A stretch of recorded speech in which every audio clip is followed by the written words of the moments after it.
Arkansas man be part of a government test?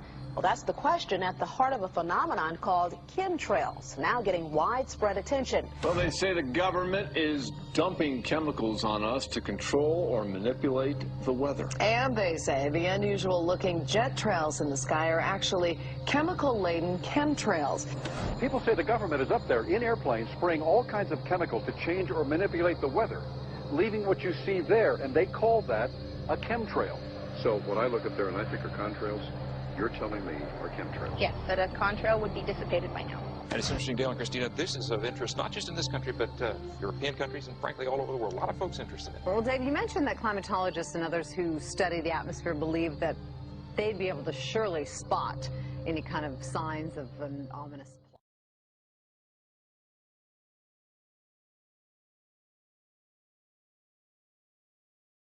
Geoengineering carries with it a tremendous range of uncertainties, ethical and political concerns, and the potential for catastrophic environmental side effects.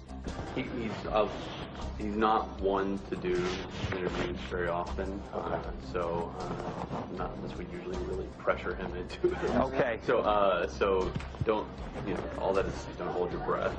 As chairman of the Committee of Jurisdiction, I feel a responsibility to begin a public dialogue and develop a record on geoengineering. We want to know if you're supportive of their measures by spraying 10 to 20 million tons of aluminum into the atmosphere? No, I think we need to have more research. Okay. And about the issue of current deployment, there's literally a mountain of evidence that many people believe proves the deployment of these programs. Any knowledge of that? No, there's certainly not a mountain of evidence, but I do support research into geoengineering, and I also support looking into the international governance of that. Okay. I hope anybody that has studied it knows, at least I think, that it's a radical proposal, and I hope we don't have to use it, but there may come that point in time where we do. Now, if we could provide you with the evidence that suggests that these programs are and have been ongoing, would you be willing to address this publicly? We've had about 3 or 4 hearings on it. We have addressed it publicly. Well, not about the proposals, but about the current deployment of these programs. Citizens. I don't support the current deployment. I think we need to have more research, and they have consequences that go beyond one nation, and so I think that there needs to be governance.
Secret operation that includes not only the U.S. but Europe and the rest of the world?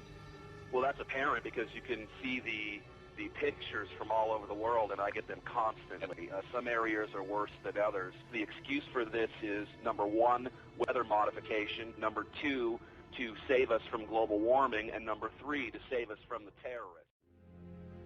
Aluminum is toxic, and we know that it's accumulative.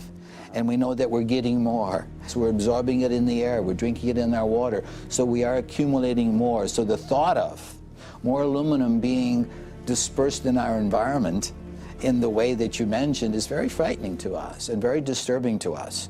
Those of us who have done any research on this are really quite concerned that we are ill-informed about this issue, and mostly that it's being done Aluminum is toxic. We know that it is. We can debate as to the amount of toxicity that is going to be disturbing the body, but as far as really accepting the fact that it's accumulative, it's synergistic, then we have to conclude that it's not a good idea to put it in our atmosphere, especially when we know we're getting increased amounts, and especially since we know that the scientific communities around the world are pointing a finger at the heavy metal toxicities, at the toxicities that we're absorbing in the day-to-day food that we eat and the air that we breathe. Why is there an increase of flus, an increase of other diseases that hadn't been here before? Why are people, you know, getting sickly all the time? And with the chemtrails.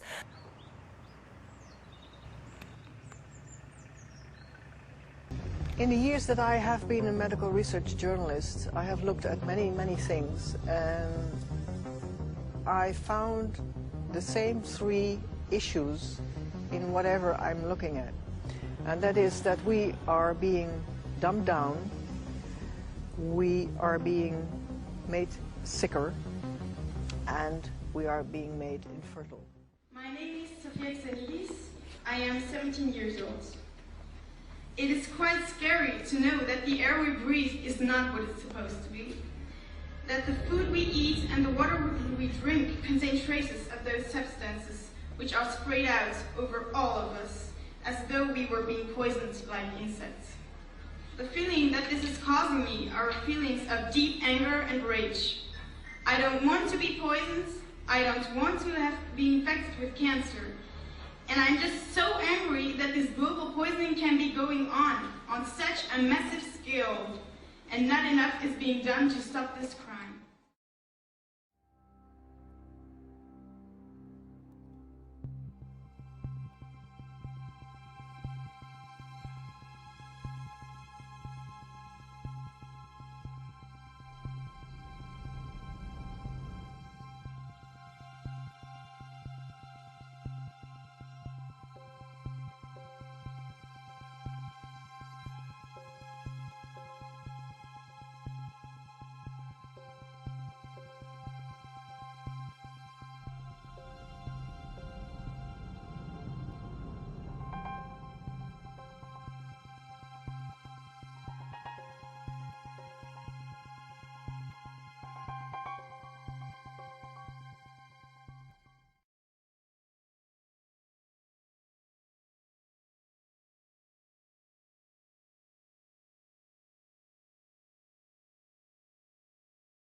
Faut-il imaginer un monde sans abeilles?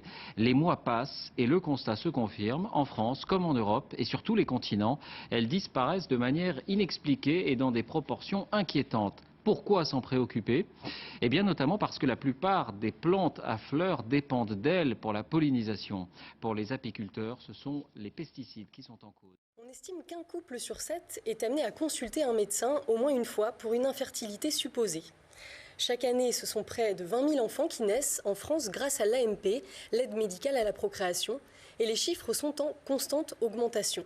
La France a commandé 92 millions de doses de ce vaccin qui a été préparé en 6 mois, donc très rapidement. Quels sont les risques? Alors, on développe un vaccin dans des conditions d'amateurisme que je n'ai jamais vues. Prenons l'hypothèse pessimiste, un décès chez 1000 patients. On va vacciner 60 millions de gens. Et bien, vous allez avoir 60 000 décès, et cette fois-ci des gens jeunes, des enfants, etc. Donc vous êtes contre la vaccination? Bien entendu.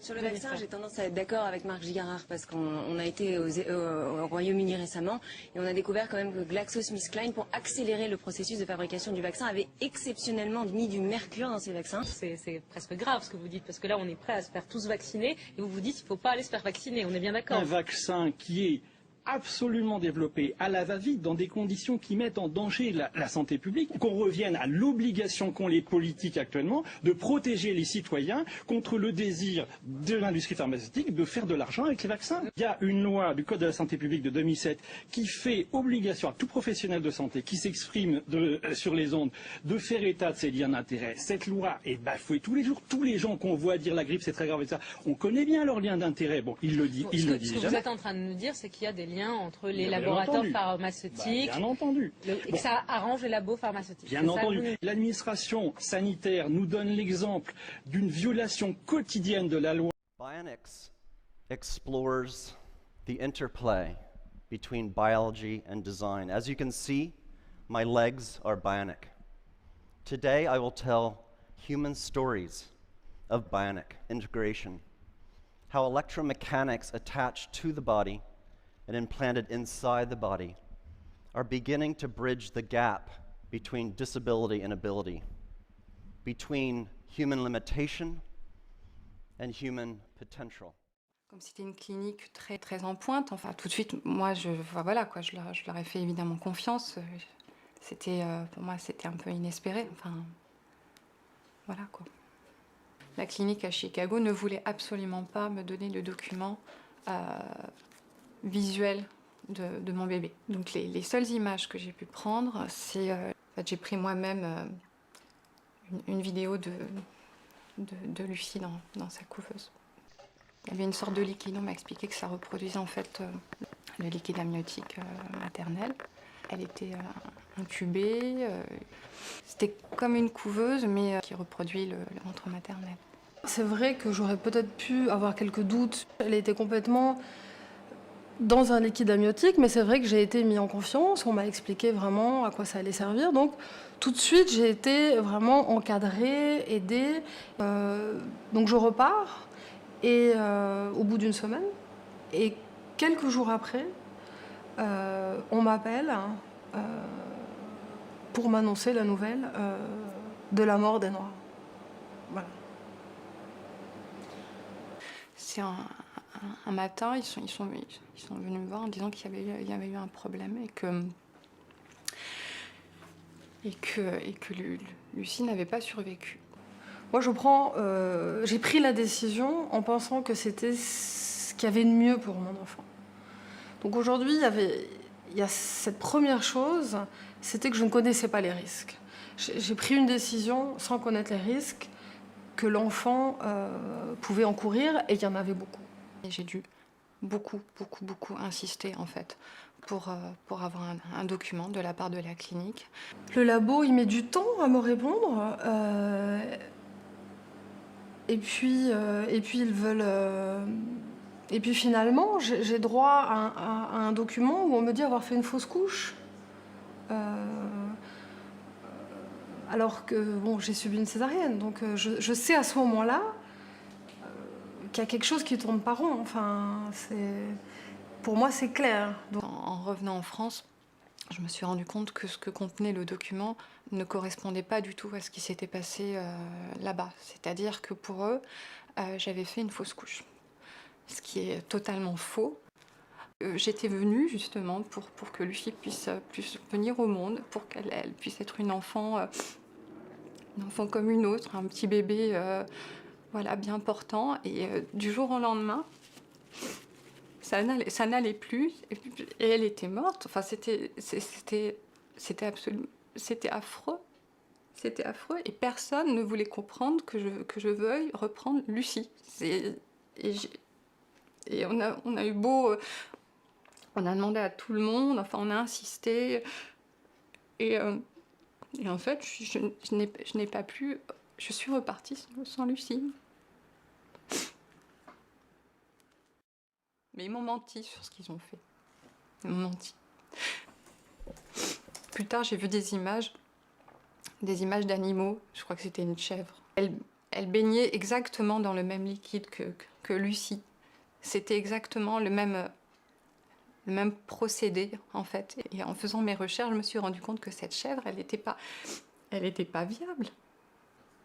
Elle n'était pas viable. Et ils l'ont fait sur mon enfant.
C'est une occasion de faire un petit peu le point sur les relations économiques entre Israël et l'Union européenne. On est dans une période un petit peu compliquée en Europe avec le problème de la zone euro et peut-être une récession qui s'annonce pour l'année 2012. Comment on arrive à se situer dans tout ça ? Je pense que ça explique la présence de nombreux participants d'Europe, parce que quand il y a une crise en Europe, il y a également des opportunités ailleurs. Israël est un pays à forte croissance, avec 5% de croissance cette année. Il y a de nombreuses technologies qui peuvent permettre à des entreprises européennes d'avoir un avantage technologique. Il y a des potentiels de coopération intéressants. Et par ailleurs, pour les Israéliens, quand il y a une crise, il y a également des opportunités. Donc il y a des opportunités d'investissement. On a vu ce matin un groupe qui a parlé le groupe Astia qui a fait des acquisitions en Grèce. Donc parce qu'il y a une crise en Europe, il y a véritablement des opportunités d'investissement intéressantes. C'est ma dernière question. Vous jugez aujourd'hui Israël, vous voyez Israël continuer à avancer, conquérir les marchés internationaux? C'est une marche qui se poursuit? Il n'y a pas le choix. D'abord, le pays est trop petit pour rester en autarcie. Nous avons besoin des marchés internationaux. Les sociétés de high-tech font la grande majorité de leur exportation, de leur vente sur les marchés étrangers. Et il faut se rappeler que 80% de l'exportation israélienne est liée à la technologie. 4 présidents de la République côte à côte. Sur leur visage, une marque de rouge à lèvres. C'est la dernière provoque d'un site de rencontre extra-conjugale lancé aujourd'hui en France. Un peu plus loin, ces femmes en robe de mariée distribuent des tracts. On peut considérer ça comme honteux ou on peut considérer ça comme réaliste. Je trouve ça complètement nul. Vu que maintenant on parle de beaucoup de scandales avec les hommes politiques et tout ça, donc c'est une bonne idée commerciale en tout cas. Cette pub a été imaginée par celui qu'on appelle le roi de l'infidélité, Noel Biderman. Ce Canadien a créé un site qui compte 16 millions de membres dans le monde. Pour lui, les politiques sont des cibles parfaites. Cela fait 11 ans que je suis dans le secteur de l'infidélité. J'ai rencontré plein de profils différents. Mais les politiques, probablement à cause de leur personnalité et de leur rythme de vie, ont tendance à avoir davantage de relations adultères. Pour des millions de personnes en France, l'infidélité a permis en tout cas de sauver des millions de mariages. En France, plusieurs sites de rencontres adultères existent, comme Glidden, qui revendique près d'1,5 million d'adeptes. Ces sites vont essayer de faire du buzz pour aller chercher des cibles qui correspondent exactement à cette idée d'infidélité. avec une transparence. Je suis prêt à être infidèle, tu es prêt à être infidèle, on se rend compte. C'est le marketing amoureux. Aucun afficheur n'a accepté de diffuser la pub. La bâche a été enlevée par les forces de l'ordre. Quant au risque de plainte des hommes politiques, le site dit assumer à 100%. Pour répondre, Madame, au début de votre question, comment j'en suis venue à cette position-là, d'abord, je crois par le travail que j'ai fait depuis 30 ans sur l'histoire de la maternité et sur le rapport parent-enfant. Il se trouve, et on peut l'observer tous les jours autour de nous, que toutes les femmes ne sont pas pareilles. Je le disais tout à l'heure, toutes ne sont pas dotées d'un instinct spontané d'amour pour leur enfant. Et il y a des femmes, et j'en ai rencontré, qui adorent être enceintes, qui aiment ça, et qui pour autant n'ont pas envie d'assumer les responsabilités de l'éducation d'un enfant. Ce sont des femmes qui existent, on ne peut pas le nier. Et je connais, et vous connaissez par ailleurs, d'autres types de femmes tout à fait opposées, qui, elles, détestent l'idée d'être enceintes, ne font pas d'enfants pour ça, parce que ça n'est pas compatible avec leur possibilité psychologique, j'imagine, et qui pour autant aimeraient élever des enfants et s'en occuperaient, voilà. Et fort de cette donnée-là, je me suis dit, mais pourquoi, au fond, on part quand même toujours de l'idée que une femme est faite pour aimer les enfants qu'elle porte. Et je n'en peux plus de ce préjugé naturaliste qui est démenti chaque jour. Il faut accepter la diversité parmi les femmes. Nous ne sommes pas toutes sur le même moule. Nous n'avons pas toutes le même désir. Nous sommes différentes parce que nous sommes humaines, justement. Et c'est dans cette diversité de désirs, de comportements, que au fond, j'ai puisé mes propres opinions et que j'ai reconnu ça. Donc, vous me dites marchandisation du corps. J'en ai assez qu'on me colle marchandisation du corps aussitôt que quelque chose ne plaît pas.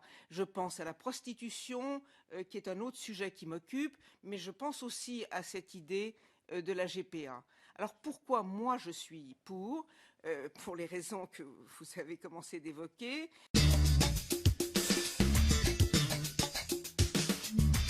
Bonjour Elisabeth Badinter, philosophe, féministe aussi, et pourtant contre la loi que le gouvernement va proposer pour pénaliser les clients des prostituées et abolir la prostitution. Vous êtes contre l'abolition de la prostitution ? Radicalement contre, pour 3 raisons. La première, c'est que je pense que c'est totalement inefficace. En ce sens que, à part la pénalisation du client, c'est-à-dire lui qui va être frappé en premier, ce sont les femmes qui n'auront plus la possibilité, si elles le veulent, de louer leurs services sexuels. Vous pensez que c'est une liberté de se prostituer ? Oui, je réponds oui quand c'est une décision prise par une personne qui n'y est pas contrainte par un tiers. C'est sa décision, par exemple, d'une jeune femme qui est occasionnelle et qui, en fin de semaine, décide d'avoir 1 ou 2 passes pour avoir un peu plus de confort. Ça c'est la liberté, ça on ne doit pas l'interdire, selon vous. Écoutez, oui, et c'était même une réclamation première des féministes historiques, du MLF, à savoir la libre disposition de son corps. Or, ça n'est pas vendre son corps, c'est louer son corps aux conditions qu'on souhaite. Elles peuvent décider de se consacrer pleinement à leur enfant, et je trouve normal qu'elles aient une allocation, mais elles peuvent aussi, et c'est le cas de la majorité des femmes, vouloir essayer de concilier à la fois la maternité et un job. Et je trouve normal que l'État n'impose pas un modèle. C'est une liberté qui doit être donnée à chacune d'entre nous. Et il faut dire aux jeunes femmes qu'il y a un risque. Non seulement le risque de ne pas retrouver de travail, mais le risque aussi de se retrouver dans un face-à-face qui ne vous remplit pas. Et je vais souvent au Jardin du Luxembourg, et très souvent on voit les femmes devant le bac à sable, avec leurs petits qui jouent dans le bac à sable, un regard assez vide, comme un ennui terrible.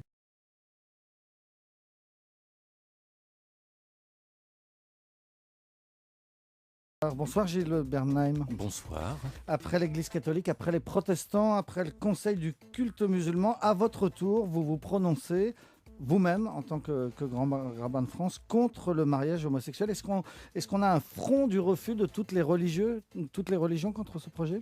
Je ne pense pas qu'il y ait un front du refus. Chaque religion argumente. La question n'est pas seulement d'être pour ou contre, mais d'argumenter, non pas au nom de convictions religieuses qui feraient que notre position domine celle des autres, mais argumenter dans un langage qui soit celui de la culture française, j'allais dire de la civilisation française, de sorte que tout un chacun, qu'il soit ou non juif, qu'il soit ou non croyant, tout Français puisse prendre position à partir de là. Alors, argumentons. Vous venez de remettre au président de la République un long texte de 25 pages intitulé « Ce que l'on oublie de dire ». Ce qu'on oublie de dire, par exemple, selon vous, c'est que l'on perd de vue l'intérêt général au profit de l'intérêt d'une infime minorité. Pourquoi est-ce que le mariage homosexuel est contraire à l'intérêt général? La question d'abord, lorsqu'on emploie l'expression « intérêt général », est de savoir si cette proposition de loi concerne une majorité de gens ou une faible minorité. Et là, vous me permettrez de rappeler des chiffres, parce que ce même débat avait eu lieu à l'époque du Pacs. À l'époque du Pacs, qu'est-ce qu'on disait? Qu'il était urgent de l'adopter, car on annonçait alors, c'était en 1999, que 5 millions de personnes voulaient se paxer. 5 millions de personnes. Des analyses de l'INSEE, il ressort aujourd'hui que 904 000 et un petit peu plus ont été signés entre 2000 et 2010. Ce qui veut dire quoi? Ce qui veut dire qu'en fait, il n'y a eu que 7% entre personnes du même sexe, c'est-à-dire 63 000 personnes. Donc vous nous dites que les homosexuels sont beaucoup moins et nombreux. Et non pas 500 000 comme on l'avait annoncé. Donc ils sont beaucoup moins nombreux qu'ils essayent de le faire croire. Pratiquer le Pacs. Et je pense que le raisonnement s'applique également aujourd'hui au mariage homosexuel. On parle de centaines de milliers de personnes qui seraient concernées. Si je m'appuie sur l'expérience du Pacs entre 1999 et 2010, puisque ma recension s'inscrit dans cette tranche de 10 ans, alors je pense qu'il faudra largement diviser par 10. Mais en quoi, Gilles Bernheim, en quoi le fait d'être minoritaire leur empêcherait de pouvoir se marier? Non, d'abord parce qu'on est en train de changer la culture d'un pays. Ce sont des principes d'anthropologie qui font... Autrement dit, c'est un modèle de société qui est en train de changer. Alors, est-ce que le modèle de société doit changer parce qu'il y a une petite minorité qui souhaite que la société change? Ça, c'est un principe sur lequel je m'interroge. Alors, ce qu'on oublie de dire, donc c'est le texte que vous avez envoyé à François Hollande, ce qu'on oublie de dire, dites-vous, c'est qu'un enfant a besoin d'un père et d'une mère. Oui, parce que là, on touche à cette expression que l'on entend souvent à propos du mariage homosexuel pour tous et de l'adoption d'enfants par les couples homosexuels, le droit à l'enfant. Permettez-moi de corriger d'un seul mot. Le droit de l'enfant, et pas seulement le droit à l'enfant. L'enfant n'est pas un objet auquel chacun aurait droit. Il a des droits. Il a le droit, lorsqu'il est adopté, d'être adopté par une famille où il y a un père, où il y a une mère, comme l'énorme majorité des gens qui vivent en France. Ce droit-là, au nom de quel principe le lui refuserait-on? Ça, c'est une première question que je me pose, parce que l'enfant n'a pas le choix lorsqu'il est adopté. Et donc, tout enfant a le droit d'avoir un père et une mère et de ne pas en être exclu. Ça, c'est une première chose.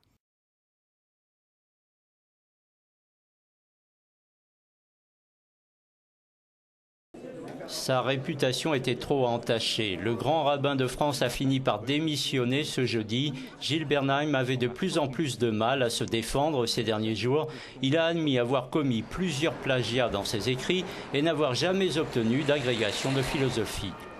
Gilles Bernheim s'est expliqué devant le consistoire à Paris. Le président de cette instance lui a toutefois rendu hommage. Je demande aux Juifs de France aujourd'hui de savoir continuer à respecter le travail qu'a fait le grand rabbin Gilles Bernheim et de savoir continuer à faire confiance à nos institutions, à notre institution consistoriale et à leurs différents responsables à travers la France. C'est une crise grave pour le consistoire de France qui représente la première communauté juive d'Europe. Gilles Bernheim sera remplacé provisoirement par le grand rabbin de Paris, Michel Guggenheim.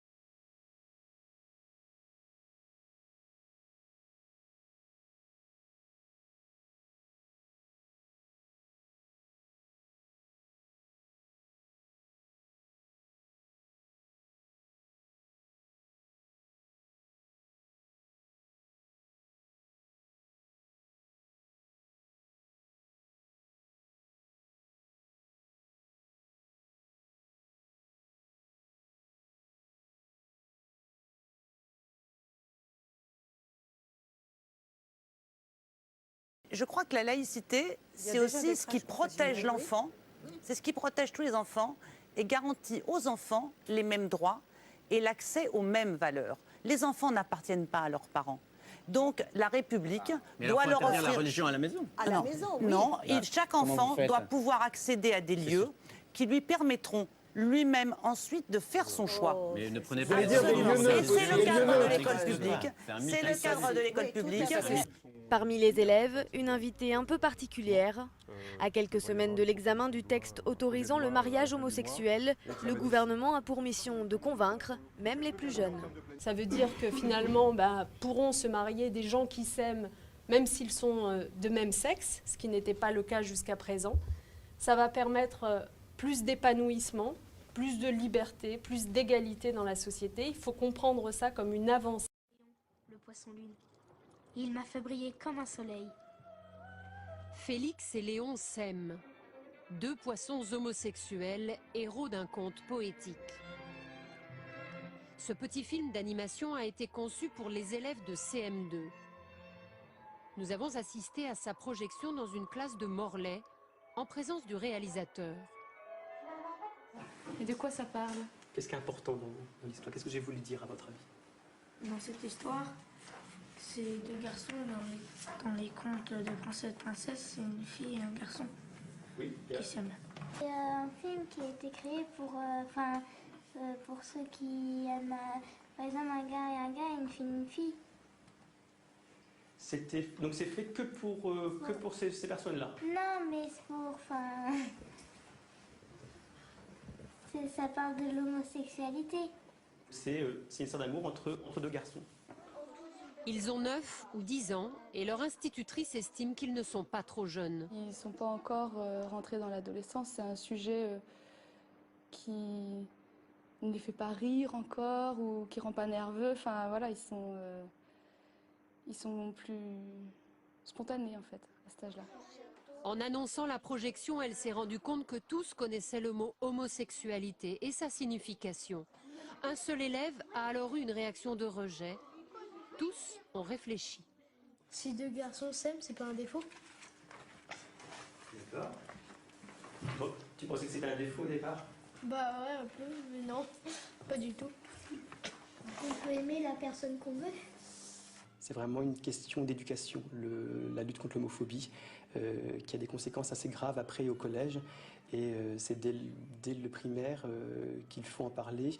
Et on se rend compte quand on explique ce que c'est, ça résout en fait le problème. Malgré sa poésie, le court-métrage a choqué. Des associations, des hommes politiques outrés qu'on ose parler homosexualité à l'école. Le ministre estime que le film n'a pas vocation à être diffusé en primaire, mais il ne l'a pas interdit. À Morlaix, les parents n'ont rien entrepris contre la projection, mais ils se sont posé des questions. Est-ce qu'il ne faut pas d'abord parler de sexualité avant d'homosexualité? Ils n'ont pas encore eu ce programme-là à l'école. Faut-il parler homosexualité à des enfants de CM2? Les psychiatres sont partagés. Selon Didier Lauru, la sexualité des adultes ne regarde pas les enfants de cet âge. Il y a déjà tellement de sollicitations par les discours des adultes autour d'eux qui parlent de sexualité un peu trop crûment, un peu trop facilement devant les enfants. Il y a les images, sans parler de la pornographie auxquelles ils peuvent, vous le savez, avoir accès de plus en plus facilement malgré les protections. Donc je pense qu'il ne faut pas en rajouter, même si c'est sous forme d'un dessin animé, de formes qui sont plus adaptées à leur âge.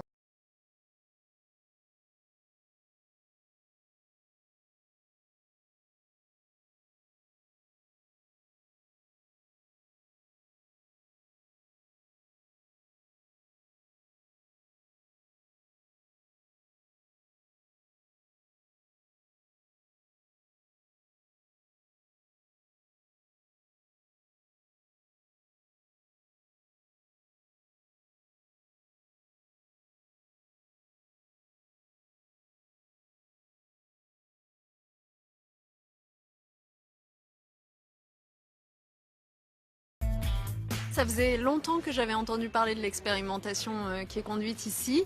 Dès les premières semaines d'installation dans mon ministère des droits des femmes, j'ai pensé à venir voir de plus près comment cela se passait et quels résultats cela donnait.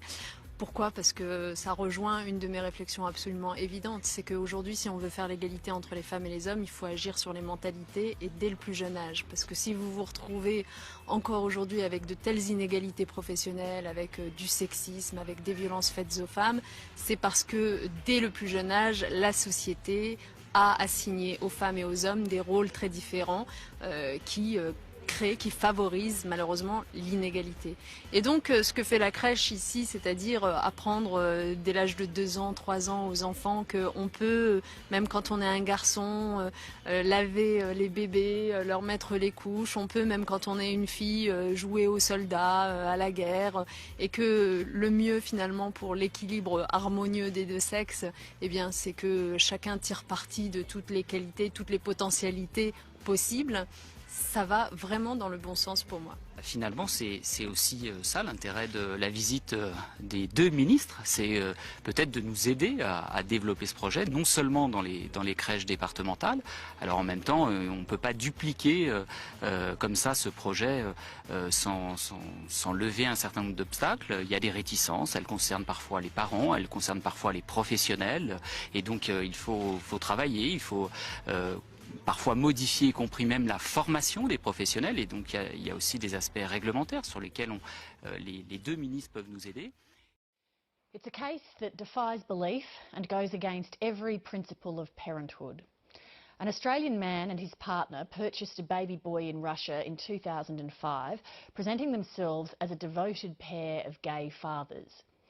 In reality, behind closed doors, they were sexually abusing the boy and allowing others to do the same, from when he was less than 2 years old. C'est une clinique qui marche tellement bien qu'elle s'agrandit.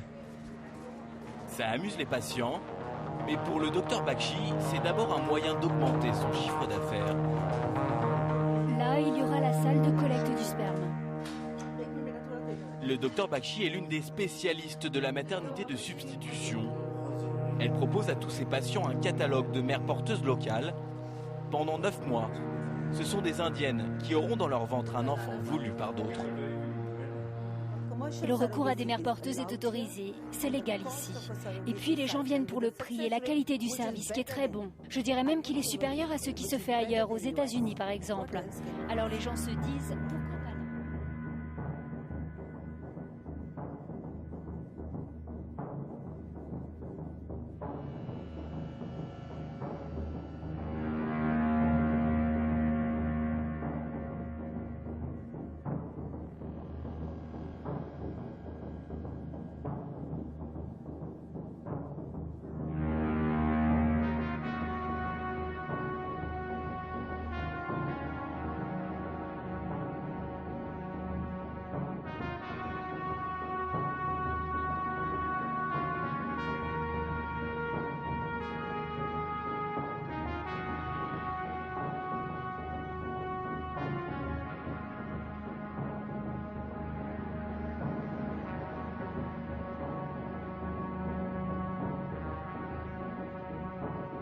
C'est-à-dire un poisson modifié qui grandit plus vite. Eh bien, figurez-vous que les États-Unis pourraient bientôt en autoriser la commercialisation. C'est peut-être une nouvelle ère qui s'ouvre. Pékin connaît le plus grave pic de pollution de son histoire. Une alerte pollution a été décrétée ce lundi dans 17 provinces chinoises en raison de l'épais brouillard qui enveloppe le nord et l'est du pays. Les conditions de circulation sont dangereuses dans un tel brouillard. Des véhicules qui font d'ailleurs partie du problème pour le premier marché automobile mondial. J'ai du mal à respirer, explique cette Pékinoise. On vit dans l'est de la capitale, là-bas c'est pire. Quand j'ai ouvert ma fenêtre ce matin, je n'y voyais rien. J'ai peur pour ma famille, surtout pour ceux qui conduisent.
Mes chers compatriotes, à l'heure qu'il est, les forces américaines et de la coalition sont engagées dans les premières phases d'opérations militaires pour désarmer l'Irak, libérer son peuple et protéger le monde d'un grave danger. Je veux que les Américains et le monde entier sachent que les forces de la coalition feront tout pour épargner les civils innocents. Une campagne sur le terrain difficile d'un territoire aussi grand que la Californie pourrait être plus longue et plus difficile que certains ne le prédisent. Aider les Irakiens à construire un pays uni, stable et libre exigera un engagement de longue haleine. En ce jour où le criminel Bush a réalisé son crime, en ce jour où ce stupide criminel Bush Junior a réalisé le crime dont il menaçait l'Irak et l'humanité, au nom de nos victoires, au nom de nos valeurs, de nos principes et de tout ce que nous avons de sacré, je dis que chacun de nous doit se battre et se sacrifier. Croyez en Dieu, les mécréants seront vaincus. N'ayez pas peur, lancez votre épée contre l'ennemi, que votre lumière les aveugle. Je m'engage à faire face aux agresseurs et à faire en sorte qu'ils perdent. Notre nation vaincra, l'humanité vaincra, le mal sera vaincu, la coalition américano-sioniste sera vaincue. Dieu est grand, vive l'Irak, vive la Palestine, vive notre nation glorieuse. Saddam Hussein was found armed with a pistol, but was said to offer no resistance. He emerged from his hiding place, it was said, very much bewildered, and said hardly anything at first. He had been on the run for 8 months since Baghdad fell to US forces in April 2003. La bande de Gaza est toujours à feu et à sang. Israël dit être engagé dans une guerre totale dont le but désormais affiché est de faire tomber le régime du Hamas. Le ton monte et sur le terrain, l'intensité des raids reste intacte après 3 jours d'offensive.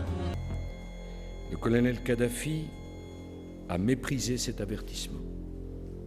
Au cours des dernières heures, ses forces ont intensifié leurs offensives meurtrières. Les peuples arabes ont choisi de se libérer de la servitude dans laquelle ils se sentaient depuis trop longtemps enfermés. En Libye, une population civile pacifique qui ne réclame rien d'autre que le droit de choisir elle-même son destin se trouve en danger de mort. Nous avons le devoir de répondre à son appel angoissé. L'avenir de la Libye appartient aux Libyens. Nous ne voulons pas décider à leur place. Le combat qu'ils mènent pour leur liberté est le leur. Si nous intervenons aux côtés des pays arabes, ce n'est pas au nom d'une finalité que nous chercherions à imposer au peuple libyen, mais au nom de la conscience universelle qui ne peut tolérer de tels crimes. La défense des droits de l'homme affirme, preuve à l'appui, que ces hommes ont été violemment battus puis exécutés. Des faits en contradiction avec les affirmations des autorités qui expliquaient alors que le Raïs avait été tué dans un échange de tirs et non après sa capture.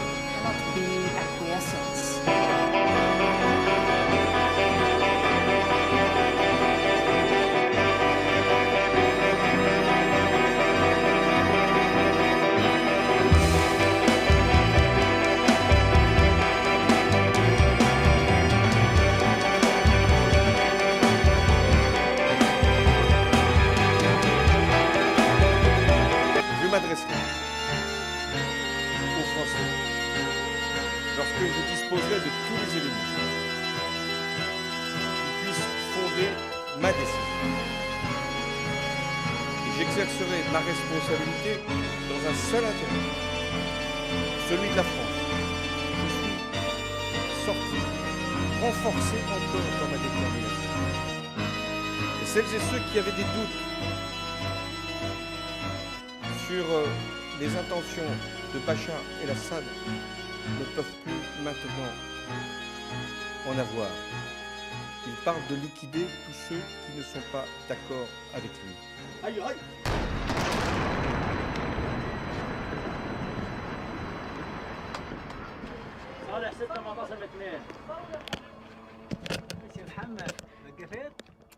Have you ever heard of U-235 isotope, or as it's known outside the weapons industry as depleted uranium, or DU? DU is a byproduct of waste from nuclear reactors and the production of nuclear weapons. And since 1977, the U.S. has been using this material to coat artillery shells, missiles, and even tanks. So why is depleted uranium so prevalent in military use? Well, the material is extremely dense and strong, which makes it perfect to penetrate reinforced steel armor or bust through buildings.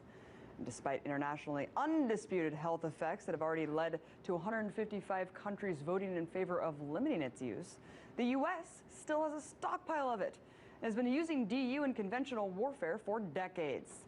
So how exactly does DU work, and why is it such a controversial method of warfare?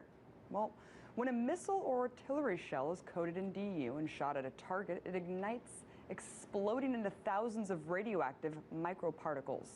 These particles are then scattered, often carried by the wind or seeping into the ground, affecting the water and food consumed by millions of people. Believe it or not, no country in the world has experienced more devastation from the practice of depleted uranium than that of Iraq. Since 2003, it's estimated that 1,000 to 2,000 metric tons of DU has been fired during the war. But the U.S. has been using DU against the country since the first Gulf War, the effects of which have physically manifested into widespread birth defects. In fact, the birth defects are so rampant, Al Jazeera recently reported that the rate of childhood deformities in Fallujah has now surpassed that of Hiroshima and Nagasaki after the dropping of 2 atomic bombs. And according to Dr. Samir Alani, the only physician in Fallujah keeping a record of these defects, the rate of abnormalities is alarming, the numbers far surpassing anywhere in the rest of the world.